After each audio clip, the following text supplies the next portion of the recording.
续来看这件真不顺，借着网络机会共偷望刑卡嘛。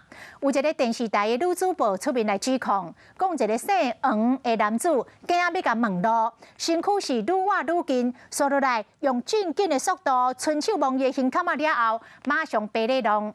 警方调查发现，这个嫌犯是惯犯，2天到4个女性来受害。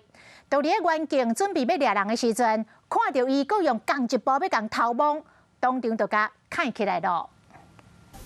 这个查甫人手摕地图，慢慢挖近一个小姐，一开喙就问讲：这路要安怎行？要要讲话同时，手去共卡着对方的胸坎，别人行一个退几啊步，搁伫现场讲去。你有没有性骚扰？没有啊，没有。我刚刚现场看到你还碰到另外女生。没有啊，你去问他。啊，你现行犯啊你啊！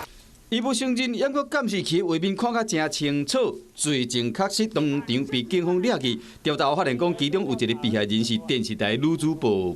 我就回头指着左方说：“哎，你就这边左转就到了。”就在我回头这个瞬间，他就直接触摸我的左胸，他根本就是利用就是人对于人之间的信任感，然后做出这种袭胸动作，因为你绝对不会发现说啊，原来就是要跟你问路人，其实是为了想要摸你胸部。想到这个代志，还阁会惊。代志发生伫25暗时8点外，台北市内湖区的江南街。这查甫人进前伫中山区，就捌用泪水手法犯案过。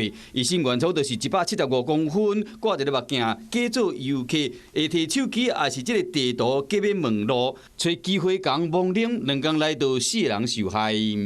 他调阅监视器的时候，就很碰巧的又发现范闲又在对另名的女性朋友实施这个袭胸的行为，推头之词，他说他是不小心的。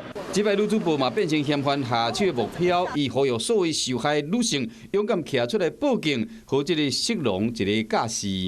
有事没事赶紧转开华视，还没有订阅华视的 YouTube 频道吗？赶紧按赞、订阅、开启小铃铛，我们华视 YouTube 见。